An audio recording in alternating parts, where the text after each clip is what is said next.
Gwadar airport को बाज़ाब्ता बैनुल-अक़वामी हवाई अड्डा डिक्लेयर कर दिया गया। अब गवादर इंटरनेशनल एयरपोर्ट से मुसाफिर बैरून मुल्क सफ़र कर सकेंगे और बैरून मुल्क से मुसाफिर गवादर एयरपोर्ट पर उतर सकेंगे। इसके अलावा अशिया की तरसील भी हो सकेगी।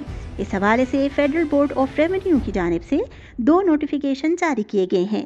सेक्शन 9 के तहत जारी करदा पहले नोटिफिकेशन में गवादर एयरपोर्ट को बैनुल-अक़वामी एयरपोर्ट डिक्लेयर किया गया है।